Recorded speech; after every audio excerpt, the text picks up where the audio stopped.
नमस्कार मुलांनो, आपण शिकत आहोत इयत्ता 7वी आणि आपला विषय आहे गणित। आणि गणित मधला आपला तिसरा टॉपिक आहे मुलांनो, तो कुठला आहे तर मसावी आणि लसावी हा आजचा आपला तिसरा टॉपिक आपण शिकणार आहोत। त्याचा आपण आता काय करणार आहोत, स्टडी करणार आहोत, त्याचा आपण अभ्यास करणार आहोत आणि लसावी मसावी म्हणजे काय हे आपण समजून घेणार आहोत। चला तर मग मुलांनो स्टार्ट करूया। कशाला तर लसावी आणि मसावी या हे जे चॅप्टर आहे ते अधिक चांगल्या पद्धतीने शिकण्यासाठी आपण सुरुवात करूया। चला तर मग मुलांना सुरुवात करूया आपण लसावी मसावी या अभ्यासाला। तर पहा मुलांनो, आपण मागील इयत्तेमध्ये कशाचा अभ्यास केला होता तर मागील इयत्तेमध्ये आपण मूळ संख्या आणि सहमूळ संख्यांचा अभ्यास केलेला होता। कुठल्या मुलांनो, इयत्ता 6वी मध्ये आपण मूळ संख्या आणि सहमूळ संख्यांचा अभ्यास केला होता आणि आता आपण इयत्ता 7वी मध्ये कुठल्या संख्यांचा अभ्यास करणार आहोत पहा मुलांनो, तर जोडमूळ संख्या आणि मूळ अवयव पाडणे तसेच आपण मसावी व लसावी काढणे हे देखील आपण इयत्ता 7वी मध्ये आपण करणार आहोत। कसला अभ्यास तर लसावी मसावी जोडमूळ संख्या आणि मूळ अवयव पाडणे यांचा अभ्यास आपण या प्रकरणामध्ये करणार आहोत। तर पहा मुलांनो, आपण शिकत आहोत मसावी व लसावी। तर बघा, सहमूळ संख्या म्हणजेच काय, को प्राइम नंबर्स। जे को प्राइम नंबर्स आहे म्हणजे सहमूळ संख्या आहे ते काय आहेत, ज्या दोन संख्यांचे सामायिक विभाजक फक्त एकच असतो त्या संख्या एकमेकांच्या सहमूळ संख्या असतो। ज्यांचा सामायिक विभाजक जो आहे तो एकच आहे त्यालाच काय म्हटलं जातं मुलांना तर एकमेकांच्या सहमूळ संख्या असे म्हटलं जातं। मग हा सहमूळ संख्यांना सापेक्ष मूळ संख्या असे हे म्हटलं जातं। सहमूळ संख्याला काय म्हटलं जातं तर सापेक्ष मूळ संख्या असे देखील म्हटलं जातं। बघा, जसे काय तर 10 व 21 या संख्या सहमूळ संख्या आहेत। 10 व 21 ह्या काय आहेत तर या सहमूळ संख्या आहेत असे एक्झाम्पल दिलेले आहेत। कारण 10चे जे विभाजक आहेत ते काय आहेत बघा, 1 2 5 10 हे कशाचे विभाजक आहेत तर हे 10चे विभाजक आहेत। आणि 21चे विभाजक काय आहेत मुलांनो तर 21चे विभाजक आहेत 1 3 7 21 हे कशाचे विभाजक आहेत तर हे 21चे विभाजक आहेत। आणि 10चे विभाजक बघा मुलांनो, 1 2 5 10 हे 10चे विभाजक आणि 21चे जे विभाजक आहे ते आहे 1 3 7 21 हे कसले विभाजक आहे तर ते 21 या संख्येचे विभाजक आहेत। बघा, विभाजकामध्ये एक हा एकमेव सामायिक विभाजक आहे। एक जो आहे तो काय आहे तर सामायिक विभाजक आहे। त्यानंतर 3 8 बघा तुम्हाला इथे दिसत आहे 3 8 4 9 21 22 22 23 23 24 या काही काय आहेत तर त्या सहमूळ संख्या आहेत। पुढे पाहूया मुलांनो, काय आहे, ज्या दोन मूळ संख्येतील फरक 2 आहे, ज्या दोन मूळ संख्येतील फरक किती आहे, अगदी बरोबर 2 आहे, त्या दोन मूळ संख्यांना जोड मूळ संख्या असे देखील म्हणतात। आणि पुढे आहे जसे की 3 5 5 7 11 13 29 31 इत्यादी काय आहेत त्या तर त्या जोड मूळ संख्या आहेत। नंतर बघा, काही उदाहरणे आपण इथे पाहणार आहोत। आणि काय उदाहरणे आहेत पहा मुलांनो, 25 ते 100 पर्यंतच्या सर्व मूळ संख्यांची आपण इथे काय करणार आहोत, यादी करणार आहोत। कुठल्या संख्या तर 25 ते 100 या मूळ संख्यांची, ह्या कसल्या मुलांनो तर मूळ संख्यांची यादी आपण इथे करून घेणार आहोत। कुठल्या संख्या 25 ते 100 तर पहा ते काय आहे 29 31 37 41 43 47 53 59 61 64 71 73 79 83 89 97 25 ते 100 पर्यंतच्या एकूण मूळ संख्या किती आहेत तर 25 ते 100 पर्यंतच्या एकूण मूळ संख्या ह्या 16 आहेत। हे लक्षात ठेवायचं आहे मुलांनो, 25 ते 100 या संख्यांच्या ज्या मूळ संख्या आहेत त्या किती आहेत तर त्या 16 एवढ्या आहेत, ज्या आपण इथे लिहून दाखवलेल्या देखील आहे। पुढे बघा, 1 ते 50 मधील सहमूळ संख्यांच्या 5 जोड्या आहेत। आता 1 ते 50 मधील सहमूळ संख्यांच्या जोड्या आपल्याला इथे विचारलेल्या आहेत तर त्या किती आहेत तर त्या आहेत 5। पहा, 2 3 5 7 11 12 17, 19, 29, 30 ह्या सगळ्या काय आहेत तर त्या सहमूळ संख्यांच्या जोड्या आहेत. काय आहे मुलांनो तर त्या 1 ते 50 या संख्यांच्या सहमूळ संख्यांच्या जोड्या आहेत. तर पहा मुलांनो, संख्यांचा लसावी व मसावी काढण्यासाठी युक्लिडचा एक काय आहे तर सोपा महत्त्वाचा असा नियम आहे. अनेकदा वापरला जातो तो ज्या काही संख्या आपल्याला काढायचा आहे, लसावी मसावी आहे, तो काढण्यासाठी युक्लिडचा जो सोपा आणि महत्त्वाचा नियम आहे तो अनेकदा वापरला जातो. कोणतीही संयुक्त संख्या ही मूळ संख्यांच्या गुणाकाराच्या रूपात लिहिता येते हा नियम आहे. बघा, संख्यांचे मूळ अवयव कसे पाडायचे ते आता आपण बघणार आहोत. तर उदाहरणार्थ 24 ही संख्या मूळ अवयवांच्या गुणाकारांच्या रूपात आपल्याला लिहायची आहे. कुठली संख्या तर 24 ही संख्या आपल्याला काय करायची आहे तर मूळ अवयवांच्या गुणाकाराच्या रूपात आपल्याला 24 ही संख्या लिहायची आहे. बघा, उत्तर काय आहे, मूळ अवयव काढण्याची पद्धत आपल्याला इथे बघायची आहे. ती उभी मांडणी आपण करणार आहोत. या संख्येला काय म्हणतात मुलांना तर ही आपली काय आहे उभी मांडणी आहे. आणि कुठल्या संख्येचे आपल्याला काय करायचे आहे तर मूळ अवयव काढायचे आहे. तर 24 या संख्येचे आपल्याला मूळ अवयव काढून घ्यायचे आहेत. बघा, उभ्या मांडणीमध्ये उभी रेघ आखून उजवीकडे मूळ अवयव काढायची संख्या 24 लिहूया. डावीकडे 24चा सर्वात छोटा विभाजक किती असेल तर हा 2 असेल. किती असेल मुलांनो तर 24चा सर्वात लहान घटक हा काय आहे तर तो 2 आहे. मग इथे आपल्याला काय करायचं आहे तर 24ला आपल्याला 2ने भागायचं आहे. कितीने मुलांनो 2ने. तर बे एक बे आणि बे दुने किती मुलांनो तर 4. बे दुने 4 म्हणजेच इथे आपल्याला जो पहा मुलांनो, आपण जर 2ने 24ला जर भागितलं तर आपला जो भागाकार आहे तो किती येतो 12 येतो. आणि पुन्हा 12चा लहान घटक जो आहे विभाजक जो आहे तो काय आहे तर तो आहे किती मुलांनो तर तो आहे 2. पुन्हा आपल्याला काय करायचं आहे तर 2ने 12ला भागायचं आहे. मग आपला भागाकार काय येणार आहे तर पुन्हा 6 येणार आहे. आणि त्याचा लहान विभाजक जो आहे तो काय आहे तर 2 आहे. पुन्हा आपल्याला 2ने काय करायचं आहे 6ला भागायचं आहे. आणि मग किती येणार आहे मुलांना तर 3 दुने 6. आणि मग पुन्हा आपल्याला काय करायचं आहे मुलांनो 3 1 3. तर पहा मुलांनो, जेव्हा आपण 2ला 24ला आपण भाग घेतलं तेव्हा आपला जो भागाकार आहे तो 12 आलेला आहे. पुन्हा आपण 2ला 12ने भागितलं आपला भागाकार 6 आलेला आहे. पुन्हा 2ला जर आपण 6ने भागितलं तर काय येणार आहे मुलांनो, जर 2ने 6ला भागितल्यानंतर 3 हे उत्तर येणार आहे. मग 3 1 3 हे इथे आलेलं आहे. आपण इथे काय केलेले आहे तो 24ची आपल्याला इथे काय करायचे आहे मूळ अवयव पाडून घ्यायचे आहेत जे आपण इथे पाडलेले आहेत. काय आलेले आहेत मुलांनो बघा 2 गुणिले 2 गुणिले 2 गुणिले 3.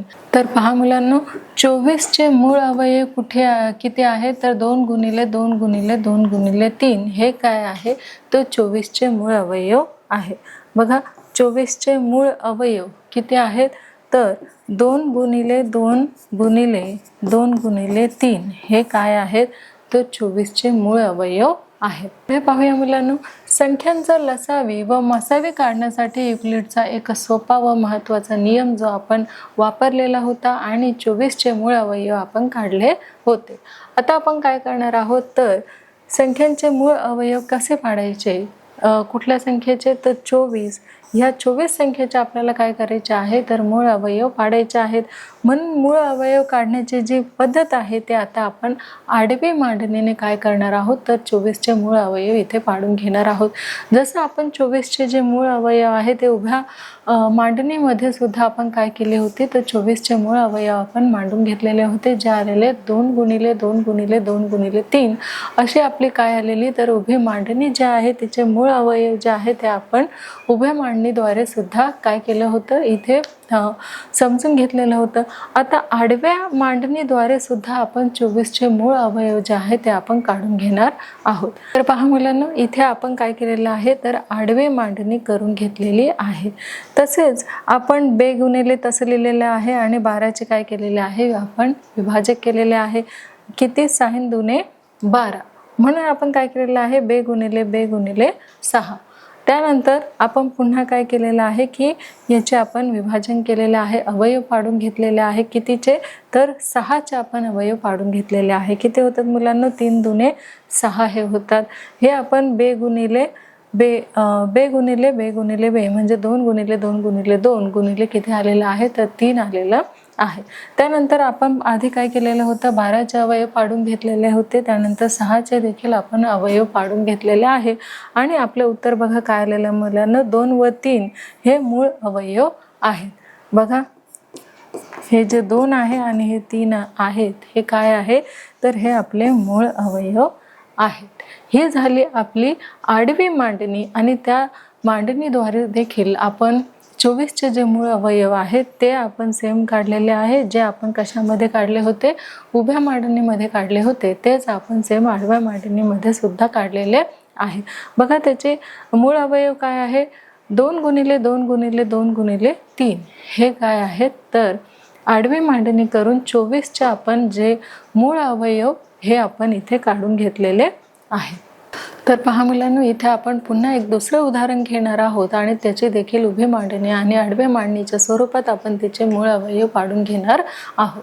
तर पहा मुलांनो, इथे काय सांगितलेलं आहे की दिलेल्या संख्या तिच्या मूळ अवयवांच्या गुणाकारांच्या रूपात लिहिणे म्हणजेच काय, तर त्या संख्येचे मूळ अवयव पाडणे होय. म्हणून इथे आपल्याला उदाहरण दिलेलं आहे 117चे आपल्याला काय करायचे आहे, तर 117चे आपल्याला मूळ अवयव इथे पाडायचे आहेत. तर बघा उभी मांडणी आपण इथे आधी प्रथम उभी मांडणी जी आहे ते आपण करून घेतलेली आहे. उभ्या मांडणीमध्ये उभी रेघ आखून उजवीकडे मूळ अवयव काढायची संख्या 117 आपण लिहिलेली आहे. बघा इथे आपण काय केलेले आहे, तर उभी मांडणी आपण इथे करून घेतलेली आहे आणि 117चे आपल्याला काय करायचे आहेत, तर मूळ अवयव इथे 117चे उभ्या मांडणीद्वारे आपल्याला काढून घ्यायचे आहेत. म्हणून बघा डावीकडे 117चा सर्वात छोटा जो विभाजक आहे, 117चा लहानात लहान विभाजक कुठला आहे, तर तो आहे 3.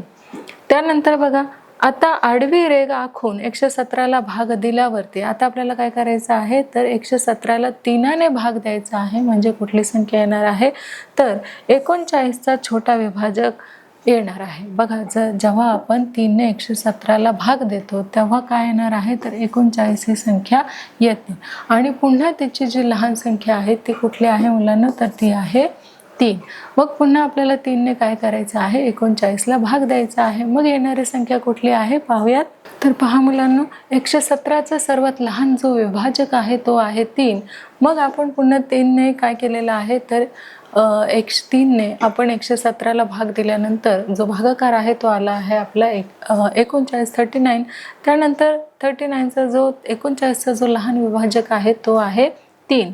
आणि पुन्हा आपण 3ने काय केलेलं आहे, 39ला भाग दिलेला आहे आणि आपलं उत्तर किती आलेलं आहे, आपला भागाकार किती आलेला आहे, तर तो 13 आपला भागाकार आलेला आहे. मग 13 एक 13 म्हणजेच आपला वाक्य जो आहे तो काय आलेला आहे, 13 एक 13 हे आलेलं आहे. आणि आपल्या उभ्या मांडणीद्वारे आपला अवयव जे आहे 117चे मूळ अवयव जे आहे ते काय आलेलं आहे, तर 3 गुणिले 3 गुणिले 13. बघा 3 गुणिले 3 गुणिले 13 हे आपले काय आलेले आहे, 117चे मूळ अवयव आपल्याला इथे पाडता आलेले आहे, तेही उभ्या मांडणीद्वारे. बघा 117चे आपल्याला मूळ अवयव कुठले मिळालेले आहेत, तर 3 गुणिले 3 गुणिले 13 हे आपल्याला उभ्या मांडणीद्वारे 117चे मूळ अवयव आपण इथे पाडून घेतलेले आहेत. आता हेच आपण आडव्या मांडणीद्वारे सुद्धा समजून घेणार आहोत. तर पहा मुलांनो, 117चे उभे मांडणीद्वारे आपल्याला मूळ अवयव जे आहे 117चे ते आपण पाडलेले होते. आता आडव्या मांडणीद्वारे देखील आपल्याला काय करायचे आहे, तर 117चे मूळ अवयव जे आहे ते पाडून घ्यायचे आहेत. तर पहा 117चे मूळ अवयव पण कुठल्या पद्धतीने, तर आडवी मांडणी करून. म्हणून 117चा जो लहान विभाजक आहे ते आपण करणार आहोत. बघा त्याची 17 नवे किती, तर 13 नवे किती मुलांनो, तर 13 नवे 117. त्यानंतर आपण 9चे काय केलेले आहेत, त्याचे घटक पाडून घेतलेले आहे. 3 त्रिक किती मुलांनो, तर 9. आणि पहा इथे आपले काय आलेले आहे तर 117चे जे मूळ अवयव आहेत ते आलेले आहे 13 गुणिले 3 गुणिले 3. हे आडव्या मांडणीद्वारे देखील आपल्याला 13 गुणिले 3 गुणिले 3 हे मूळ अवयव आपल्याला 117चे पाडता आलेले आहेत. पुढे पाहूया. तर पहा मुलांनो, इथे तिसरं देखील आपण उदाहरण घेतलेलं आहे आणि 250चे देखील आपल्याला इथे काय करायचं आहे तर मूळ अवयव पाडून घ्यायचे आहेत. तर पहा 250चे आपल्याला मूळ अवयव काढायचे आहेत आणि उभ्या मांडणीद्वारे आपण काय केलेलं आहे तर मूळ अवयव इथे आपण पाडून घेतलेले आहेत. तर बघा, तसेच 25चा छोटा जो विभाजक आहे तो किती आहे तर तो 5 आहे. 25चा छोटा विभाजक कुठला आहे मुलांना तर तो 5 आहे. म्हणून बघा, जर आपण 2ने 250ला जर भागितलं तर आपलं उत्तर काय येणार आहे तर 125 येणार आहे. आणि 125चा जो लहानात लहान विभाजक आहे तो कुठला आहे तर तो 5 आहे. मग जर आपण 5 आणि 125ला भागितलं तर आपलं उत्तर जे आहे ते काय येणार आहे तर 25 आलेलं आहे.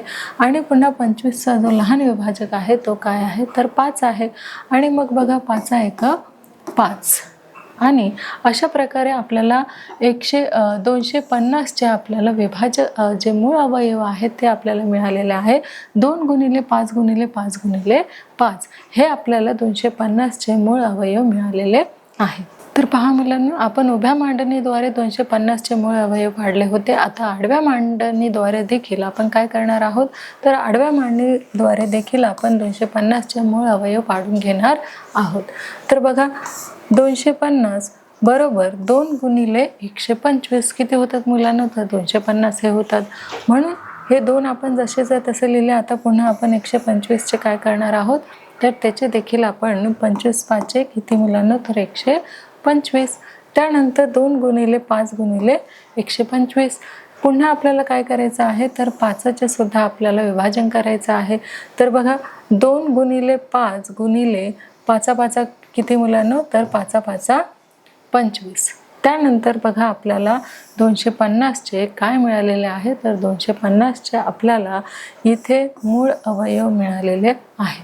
ते कुठले आहे पहा मुलांना, 2 गुणिले 5 गुणिले 5 गुणिले 5 हे आपल्याला काय मिळालेले आहे तर हे आपल्याला 250चे मूळ अवयव मिळालेले आहे. तर पहा मुलांना, दुसरं देखील आपल्याला एक एक्झाम्पल दिलेलं आहे. ते आहे 216. याचे देखील आपल्याला काय करायचं आहे तर त्या संख्येचे आपल्याला मूळ अवयव पाडायचे आहेत. कुठल्या संख्येचे तर 216चे आपल्याला मूळ अवयव इथे पाडून घ्यायचे आहेत. तर पहा मुलांना, 216 बरोबर 216चे जर आपण अर्धे केले तर 108 दुने किती मुलांना तर 108 दुने 216. म्हणून याचे आपण काय केलेले आहे तर विभाजन करून घेतलेले आहे. त्यानंतर बघा, 2 गुणिले आता 108चे अर्धे किती मुलांना तर 54. 54 दुने 108. म्हणून पहा मुलांना, 2 गुणिले 2 गुणिले 254 किती मुलांना तर 108. पुन्हा आपल्याला काय करायचं आहे तर 54चे देखील आपल्याला काय करून घ्यायचे आहे इथे विभाजन करून घ्यायचे आहे. बघा, 27 दुने किती तर 27 दुने 54. त्यानंतर पहा मुलांना, आता 27चे देखील आपल्याला काय करायचं आहे तर त्याचे देखील विभाजन करून घ्यायचे आहे. बघा, 9 त्रिक 27. आणि पुन्हा 9चे जर आपण इथे विभाजन केले तर 3 त्रिक किती मुलांना तर 9. तर पहा मुलांना, इथे आपल्याला काय मिळत आहे तर 2 गुणिले 2 गुणिले 54 हे अवयव आपण पाडलेले आहे. त्यानंतर 2 गुणिले 2 गुणिले 2 गुणिले 27. मग बघा, 2 गुणिले 2 गुणिले 2 गुणिले 3 गुणिले 9. नंतर पहा, 2 गुणिले 2 गुणिले 2 गुणिले 3 गुणिले 3 गुणिले 3 असे काय पडलेले आहे तर 116चे आपल्याला इथे अवयव मिळालेले आहे. बघा, 216चे जे अवयव आहेत ते काय आहेत मुलांना तर ते आहेत 2 गुणिले 2 गुणिले 2 गुणिले 3 गुणिले 3 गुणिले 3. हे काय आहेत तर ते 216चे अवयव आहेत.